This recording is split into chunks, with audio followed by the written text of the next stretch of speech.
दोस्तों नमस्कार।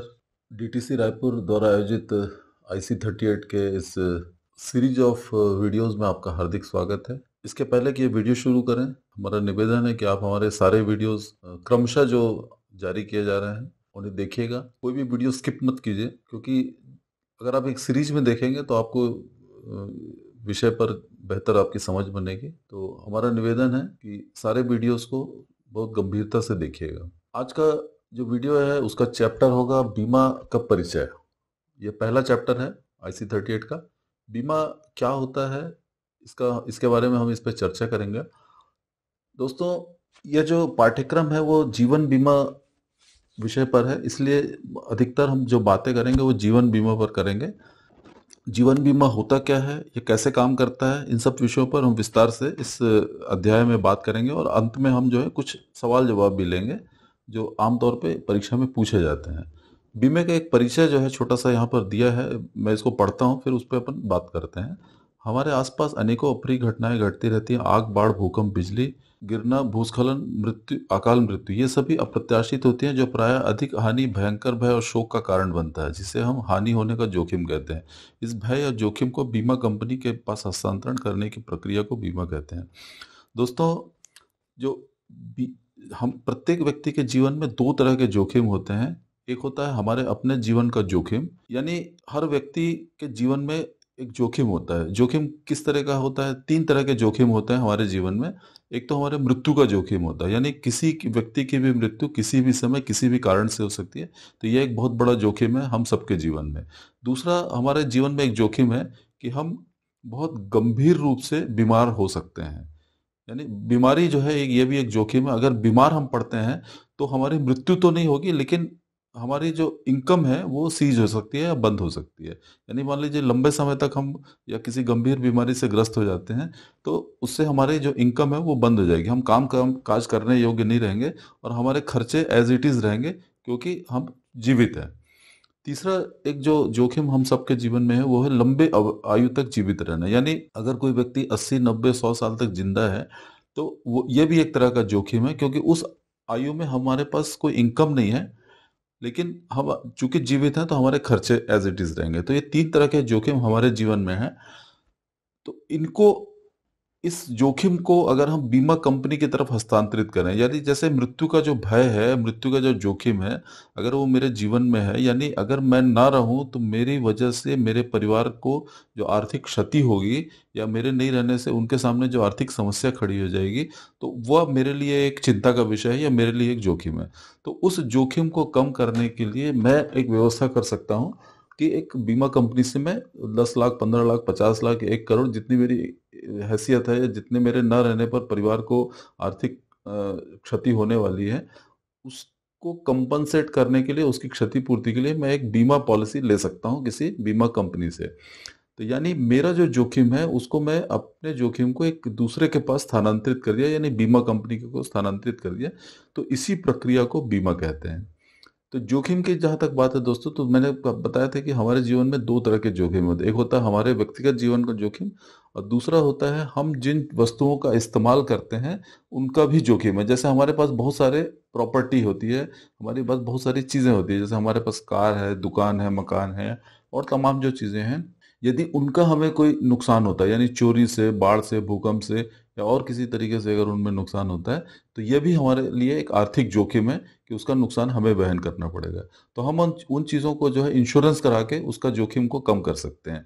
तो मूलतः हमारे पास जो जोखिम है वो दो तरह का होता है, हमारे व्यक्तिगत जीवन पर और दूसरा हम जिन चीज़ों का इस्तेमाल करते हैं उनका। मतलब हर वस्तु का एक आर्थिक मूल्य है, तो उन वस्तुओं का जो आर्थिक मूल्य है उतने का जोखिम हमेशा हमारे साथ जुड़ा रहता है।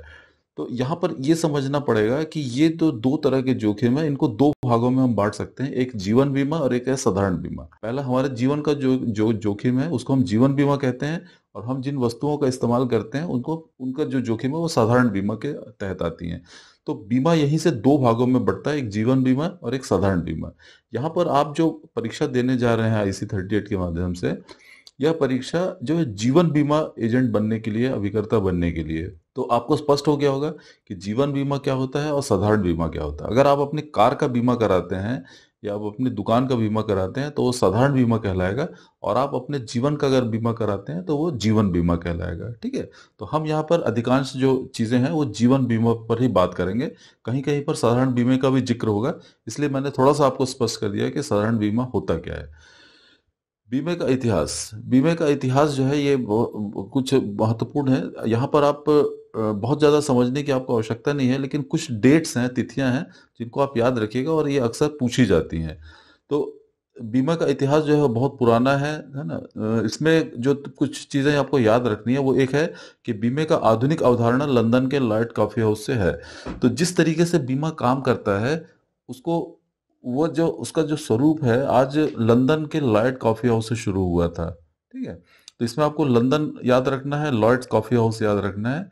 ये मतलब छोटी सी बात है। ये जो दो दो चीजें हैं ये अक्सर परीक्षा में पूछी जाती हैं। तो विश्व की सर्वप्रथम जीवन बीमा कंपनी की शुरुआत 1706 में लंदन में उपकारी संस्था अमिकेबल सोसाइटी के रूप में हुआ था। तो ये भी याद रखिएगा, 1706, और लंदन, ये भी लंदन में शुरू हुआ था। जीवन बीमा का विकास, जीवन बीमा किस तरह से शुरू हुआ और इसका जो क्रमशः विकास कैसे हुआ, उस पर यहाँ पर हम बात करेंगे। भारत में बीमे का इतिहास, है ना, आप स्क्रीन पे देख पा रहे हैं, भारत में बीमे का इतिहास। भारत में आधुनिक बीमे की शुरुआत जो है 18वीं सदी में हुई थी, यानी आज से करीब 300 साल पहले। इस दौरान विदेशी बीमाकर्ता एजेंसी ने समुद्री बीमा कारोबार की शुरुआत की। तो इसको हम आगे और बेहतर तरीके से समझेंगे, लेकिन समुद्री बीमा कारोबार का जो क्या है और ये बीमे का आइडिया यहाँ से आया है, ये आपको थोड़ा सा बता देता हूँ।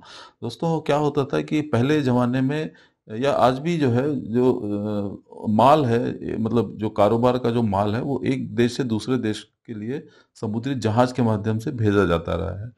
तो होता क्या था कि जैसे मान लीजिए कि हिंदुस्तान से या लंदन से या इंग्लैंड से अगर भारत के लिए 10 जहाज चले और उसमें से एक जहाज डूब गया, तो उस जहाज के मालिक को पूरा का पूरा जो नुकसान है वो वहन करना पड़ता था, और वो लगभग जो है वो दिवालिया हो जाता था, जो उसका मालिक होगा उस जहाज का। तो अब 10 जहाज जो चले उसमें से कौन सा नंबर का जहाज डूबेगा, ये पहले से उसकी जो है कल्पना नहीं की जा सकती, या कोई भविष्यवाणी नहीं की जा सकती। वह नुकसान किसी भी जहाज को हो सकता है, और उसके मालिक को वह नुकसान जो है वहन करना पड़ेगा।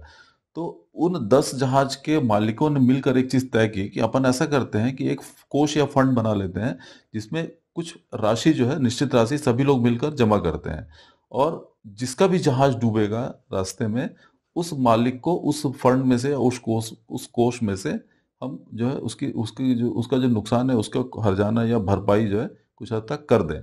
तो क्या हुआ कि अब एक व्यक्ति के नुकसान को 10 लोग मिलकर वहन करने लगे। यानी पहले जिस एक व्यक्ति का नुकसान, खुद के नुकसान को खुद वहन करना पड़ता था, अब वो सब लोग मिलके वहन करने लगे। यानी इसको कहते हैं रिस्क पूलिंग।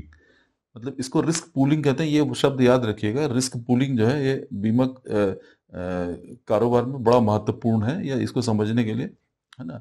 इसको रिस्क ट्रांसफर भी कहते हैं या रिस्क पूलिंग कहते हैं। यानी हम अपने जोखिम को, जैसे शुरू में परिभाषा में मैंने बताया कि आप जब अपने रिस्क को बीमा कंपनी की तरफ हस्तांतरित कर देते हैं तो उसको कहते हैं रिस्क ट्रांसफर। और जब बहुत सारे लोग मिलके एक व्यक्ति के जोखिम को वहन करते हैं तो उसको कहते हैं रिस्क पूलिंग। एक दो प्रश्न भी आएंगे जिससे आप समझ पाएंगे कि रिस्क पूलिंग एक्चुअली होता क्या है दरअसल। तो ये दो मूल सिद्धांत हैं जिस पे बीमा काम करता है, रिस्क शेयरिंग और रिस्क पूलिंग, ये याद रखिएगा। ठीक है? भारत में सर्वप्रथम इंग्लिश बीमा कंपनी के रूप में 1818 ईस्वी में ओरिएंटल लाइफ इंश्योरेंस कंपनी की स्थापना हुई थी। ये तारीख लिख लीजिएगा आप कहीं पर, और बाकी इस पे मैं ज़्यादा चर्चा नहीं करूंगा, है ना। ये ठीक है। भारत में गैर जीवन बीमा कंपनी के रूप में ट्रिटन बीमा कंपनी लिमिटेड की स्थापना 1850 में हुई थी। दोस्तों, मैंने शुरू में परिभाषा में बताया था कि बीमा को दो भागों में बांटा जा सकता है। एक है जीवन बीमा और दूसरा है साधारण बीमा। तो अब यहाँ पर जीवन बीमा जो है वो कब शुरू हुआ था और साधारण बीमा कब शुरू हुआ था, इसको अलग अलग आपको समझना पड़ेगा। तो साधारण बीमा यानी जो हम वस्तुओं का बीमा कराते हैं वो 1850 में बीमा कंपनी ट्रिटन के नाम से शुरू हुआ था। नेशनल इंश्योरेंस कंपनी लिमिटेड की स्थापना जीवन बीमा के रूप में 1906 में हुआ था। यानी पहला जो जीवन बीमा आई थी भारत में कंपनी, उसका नाम था नेशनल इंश्योरेंस कंपनी लिमिटेड, जो 1906 में शुरू हुई थी। ठीक है? तो ये याद रखिएगा। इसमें जीवन बीमा कंपनी अधिनियम 1912 के तहत प्रीमियम दर की सारणी तथा सामयिक ये बहुत वो नहीं है। इसमें कुछ चीज़ें आपको मैं बता दूं कि बीमा अधिनियम 1938 भारतीय बीमा कंपनियों को नियमित रूप से संचालित करने के लिए भारत का पहला कानून प्रतिपादित किया गया था। दोस्तों, भारत में जैसे जो बीमे का इतिहास है वो लगभग 300 साल पुराना है, लेकिन उस समय कोई ऐसे कानून नहीं बने थे जिससे जो है बीमा जो कारोबार है उसको चलाया जा सके। लेकिन 1938 में भारत में सबसे पहले जो आज़ादी के पहले सरकार या उस समय की जो ब्रिटिश सरकार थी उसने सबसे पहला कानून लाया जो बीमा अधिनियम 1938 कहलाता है। ये कानून आज भी चलता है और इसमें लेकिन बहुत सारे परिवर्तन या सुधार कर दिए गए हैं या अतिरिक्त चीज़ें इसमें जोड़ी गई हैं और हटाई गई हैं। लेकिन ये 1938 बीमा अधिनियम आज भी चालू है। ठीक है, तो ये याद रखिएगा। 1 सितंबर 1956 को जीवन बीमा कारोबार का राष्ट्रीयकरण किया गया तथा भारतीय जीवन बीमा निगम की स्थापना की गई। दोस्तों, मैंने जैसे बताया कि भारत में लगभग बीमे का इतिहास 300 साल पुराना है। तो आज़ादी के पहले बहुत सारी जो प्राइवेट कंपनियां, निजी कंपनियां, वो बीमा क्षेत्र में काम करना शुरू कर दी थी। तो 1 सितंबर 1956 को सरकार ने, उस समय तक देश आज़ाद हो चुका था और सरकार ने जितने जो निजी कंपनियां थी वो लगभग 245 थी। ये संख्या याद रखिएगा कि 245 कंपनियों का विलय करके एक कंपनी बनाई जिसको भारतीय जीवन बीमा निगम या आज की तारीख में हम LIC कहते हैं, life insurance corporation of India. इसकी स्थापना 1 सितंबर 1956 को हुई थी। तो इसमें दो महत्वपूर्ण चीज़ें हैं, एक तारीख है 1 सितंबर 1956 और दूसरा 245 कंपनियों को मिलाकर जो है इसकी स्थापना की गई थी। इसी तरीके से 1972 में 106 कंपनियों का विलय कर साधारण बीमा कंपनी की स्थापना की गई। यानी मैंने अपने शुरुआती अपने क्लास में कहा था कि दो तरीके बीमा को दो भागों में बांटा जा सकता है, एक तो जीवन बीमा और दूसरा साधारण बीमा। तो ये जो कारोबार है इसको भी, इसके भी जो करने की जो प्रक्रिया है, ये जो कंपनियां काम करती हैं वो भी दो हिस्सों में है, एक जीवन बीमा कंपनियां होती हैं और एक साधारण बीमा कंपनियां होती हैं। तो 1972 में 106 कंपनियों को विलय करके जो है साधारण बीमा कंपनी की स्थापना की गई थी, जिसको GIC कहते हैं, जनरल इंश्योरेंस कॉर्पोरेशन। ठीक है, तो ये याद रखिएगा। अब मल्होत्रा समिति 1993 में गठित हुई थी। ये एक बहुत महत्वपूर्ण प्रश्न है या जानकारी है। मल्होत्रा समिति है क्या? भारत में अर्थव्यवस्था का उदारीकरण शुरू हुआ था। तो उस दौरान जो है सरकार ने यह निर्णय लिया कि जो जीवन बीमा कारोबार है वह भी निजी क्षेत्र के लिए खोला जाए और इसमें क्या सुधार किए जा सकते हैं उस पर एक उसका अध्ययन किया जाए। तो उस उद्देश्य से मल्होत्रा समिति का गठन जो 1993 में सरकार द्वारा किया गया और उनकी जो रिकमेंडेशन है या उनकी जो एक उनकी तरफ से एक रिपोर्ट है वो 1994 में सरकार को दी गई और 1999 में एक कानून लाया गया जिसको बीमा नियामक एवं विकास अधिनियम कहते हैं। यह इस नियम के बाद जो है यह नियम जो है अप्रैल 2000 में लागू किया गया, दोनों मतलब बीमा और जीवन बीमा और गैर जीवन बीमा दोनों क्षेत्रों में। और उसके बाद जो है insurance regulatory and development authority की स्थापना की गई। Insurance regulatory and development authority को कहते हैं IRDA। यह मतलब बीमा नियामक एवं विकास प्राधिकरण। ठीक है, insurance regulatory and development authority, इसकी स्थापना जो है की गई और यह जो ये संस्था है ये 2000 से काम करना शुरू कर दिया था। अब IRDA के बारे में आपको थोड़ा सा बता दूं कि IRDA का जो मुख्यालय है वो हैदराबाद में है और भारत में आज की तारीख में जितना भी बीमा कारोबार है, चाहे वो जीवन बीमा का हो चाहे साधारण बीमा का, वो सब जो है IRDA द्वारा नियंत्रित और कंट्रोल किया जाता है। ठीक है, जैसे आप अगर इस परीक्षा को दे रहे हैं तो आपको एक लाइसेंस मिलेगा, उस लाइसेंस को देने के लिए भी जो है IRDA अधिकृत है। यानी बीमा कंपनियों के लाइसेंस, एजेंटों के लाइसेंस, उनको निरस्त करना, उनके खिलाफ कार्रवाई करना, लोगों की शिकायतें सुनना, है ना, ये सारा जो दायित्व है वो आज IRDA के पास है। तो जब से IRDA आया है, मतलब अस्तित्व में आया है 2000 से, तो सरकार जो है अब सीधे तौर पे जीवन बीमा कारोबार को नियंत्रित नहीं करती है, IRDA के माध्यम से नियंत्रण होता है इस पूरे कारोबार का। तो ये याद रखिएगा।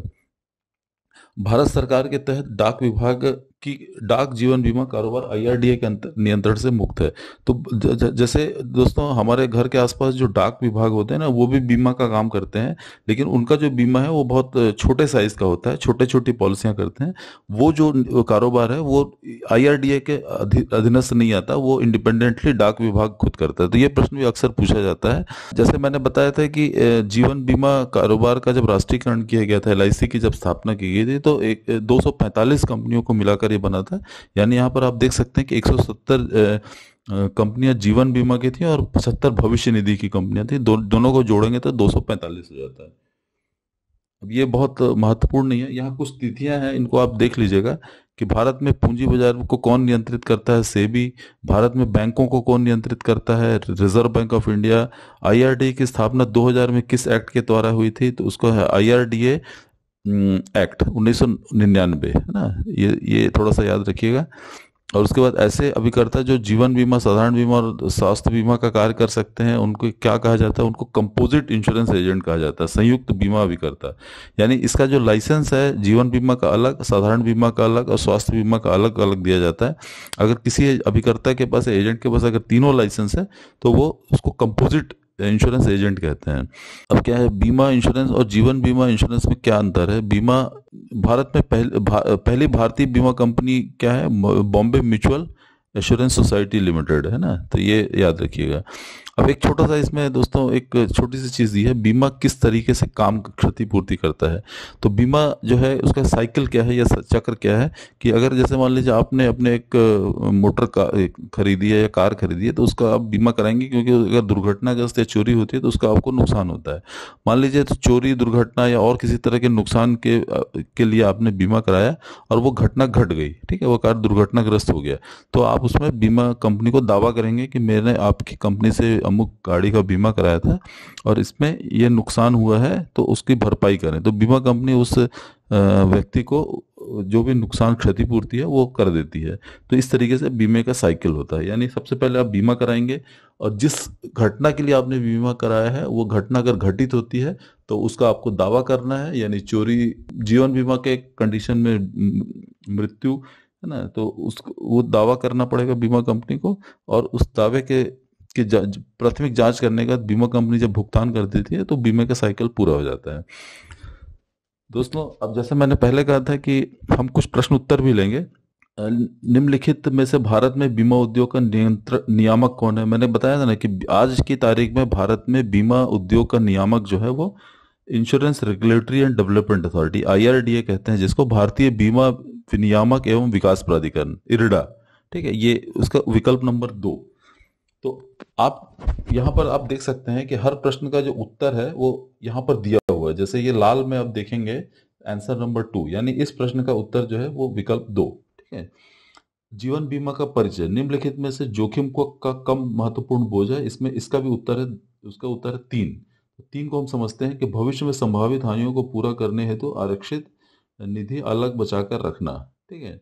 उसके बाद है, निम्नलिखित में से कौन सी विधि जोखिम ट्रांसफर से संबंधित है? जोखिम ट्रांसफर से संबंधित यानी मैंने बताया था कि जोखिम का ट्रांसफर करना, रिस्क पूलिंग या रिस्क शेयरिंग, ये तीनों शब्द अगर आ रहे हैं तो सीधा सीधा उसका संबंध होगा बीमा से, यानी उत्तर नंबर 2।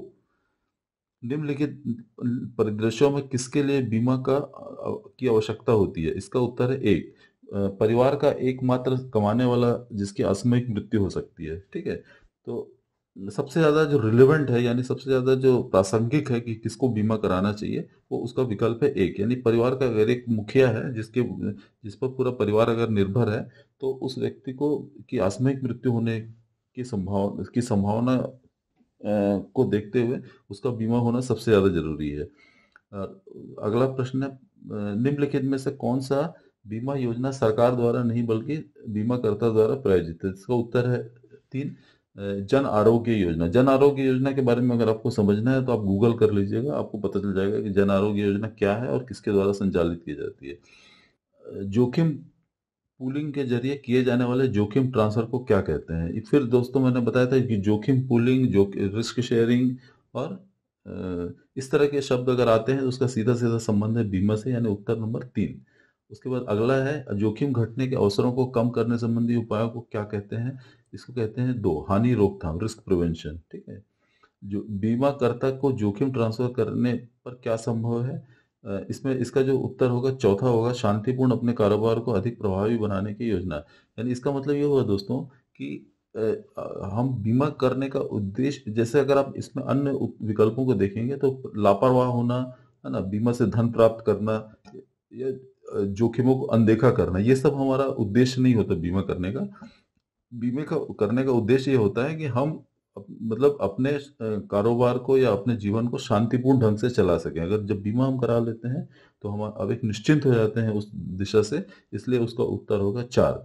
अगला प्रश्न है, आधुनिक बीमा कारोबार की शुरुआत कहाँ से हुई थी? तो मैंने बताया था आपको, लॉयड्स कॉफी हाउस लंदन से हुई थी, है ना। इसका उत्तर है 2।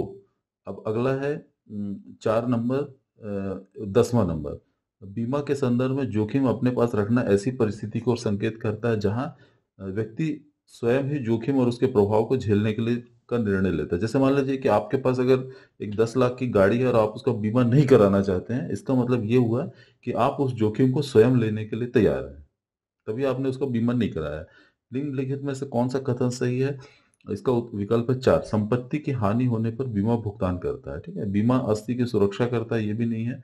मतलब इन विकल्पों को आप पढ़ लीजिएगा, बाकी ये इसका सही उत्तर है 4, संपत्ति की हानि होने पर बीमा भुगतान करता है। अगला प्रश्न है कि 400 घरों में से प्रत्येक का मूल्य 20,000 है। औसतन 4 घरों में से प्रति वर्ष आग लग जाती है, जिससे कुल 80,000 रुपए की हानि होती है।